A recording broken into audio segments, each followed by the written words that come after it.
And hello YouTube, this is Thomas Judge back once again, and I'm doing another installment segment of a piece that I like to do, which is called Little Known Comics You Should Try. And today what I would like to talk about is this, Genius from Top Cow. In fact, there's 2 volumes of Genius, but we'll get into that in just a second. Why am I considering this a little known comic? Because I never hear anybody talking about it, good or bad. No one's ever heard of this. So where did Genius come from? Well, Top Cow, if you're familiar with the label, Top Cow are these people here, Top Cow. It's a publishing company that was independent, and now it's kind of like an imprint of Image and so on. They do Witchblade and Darkness and all those sorts of comics you may have heard of. Top Cow have been around for a while, and what they do every year, or what they used to do every year, was used to do like a talent competition.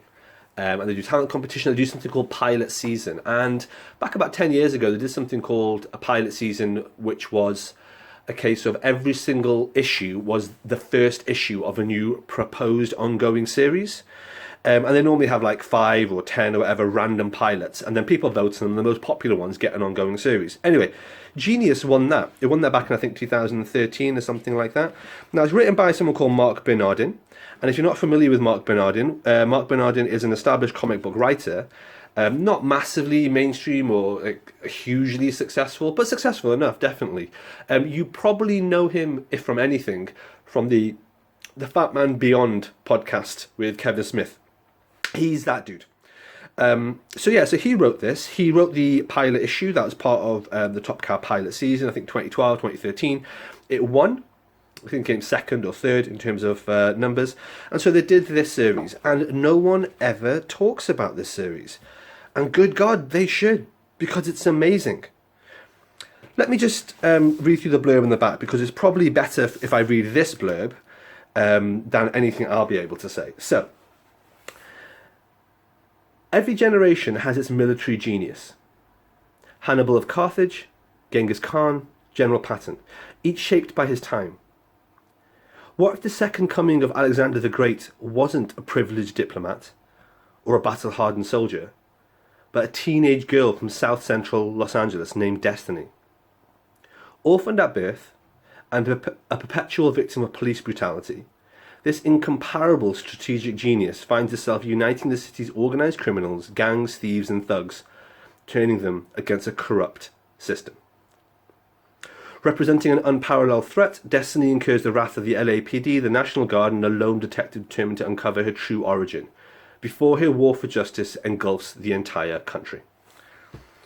That's the blurb off the back of this. So yes, it's political. Yes, it's deeply political. Yes, it's deeply enmeshed in American politics, in class politics, and in race politics. And if you don't like any of that sort of stuff, this is not a comic for you.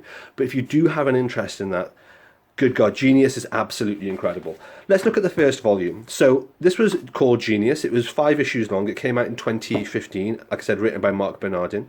The artwork, as you can see, is just staggering. It's brilliant. And just in terms of the composition of each of the pages, in terms of the pacing of the writing, in terms of what happens and how it's done, it's just absolutely fantastic. The blurb in the back tells you everything you need to know. This is Destiny, and Destiny is a strategic military genius beyond compare. The sort of mind that's born once every 1,000 years, and she happens to be born in South Central. And can you imagine what someone born in that environment, under that backdrop of violence and hostility and gang warfare, what they can do if they set their mind to it, and they decide to set their mind to righting racial injustice and battling the LAPD. It's just an incredible story. Absolutely 11 out of 10. This is one of the best comics I've ever read. It's brilliant. It's criminally underrated. Just because nobody talks about it, and I just don't get why. Especially over the last few years with politics and race politics and comics coming more to the fore, still seems so ahead of its time.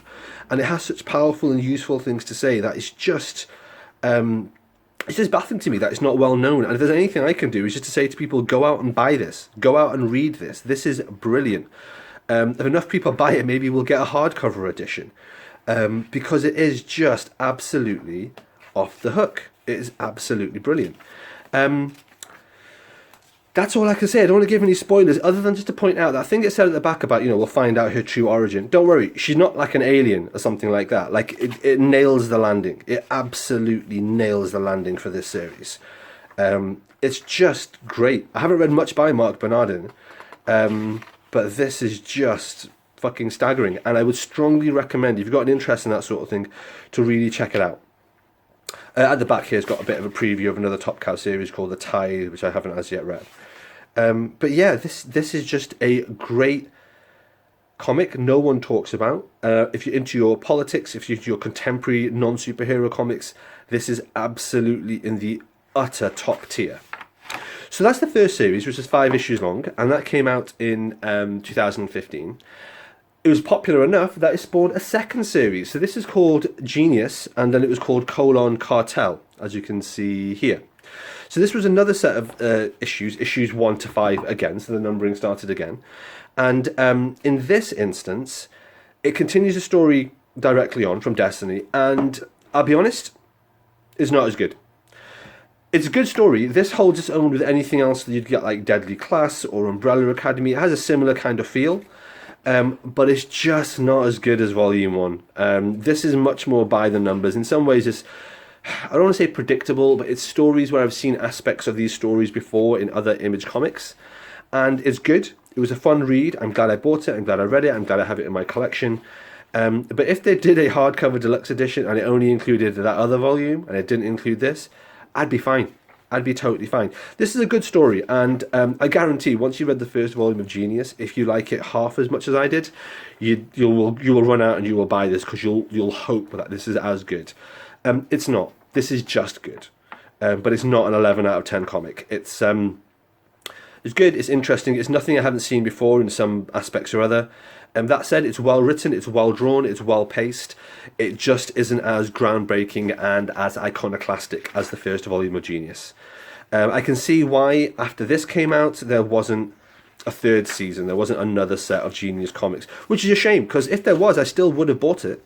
Because this is good, and I'm just going to be a Genius fan forever, no matter who writes it and no matter what happens, because that first volume just blew my mind. But yeah, just so you're aware, the second volume is good, but it's not incredible. Here's some usual kind of extras at the back of the trade collection. Oh, that's quite cool. It's Destiny as Witchblade. I hadn't seen that. That is quite clever, given its top cow and everything, So yeah, that's that. That's that second volume. Definitely worth the read. Pretty good. But good God, you really need to read Volume 1. Like, this is just off the hook amazing. It's a little known comic. It's pretty much an unknown comic, to be honest. No one ever talks about it. No one ever mentions it. A lot of people don't even know Top Cow exists, which I always find a little bit baffling.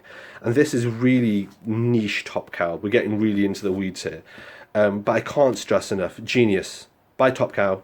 By Mark Bernardin. Volume 1 at the very least is worth your time, no matter what it takes you to track it down. And then, yeah, we have 2 5-issue series. I would highly recommend them. If anyone does pick them up, please do let me know what you think. Until next time. All right, thanks for watching, everybody. As always, please like, comment, subscribe. As always, please follow me on Twitter at I am Thomas Judge, where I will post a daily review of whatever comics I've been reading. You can get an idea of what I'm up to on the channel. And as always, please support the channel by heading over to Amazon.com and checking out my prose novel about superheroes. It's a completely original piece of work. The first episode in it is called Arrivals, and the series as a whole is called No Gods or Kings. You can find an excerpt of that on my website, nogodsorkings.com. Until next time, everybody, stay classy.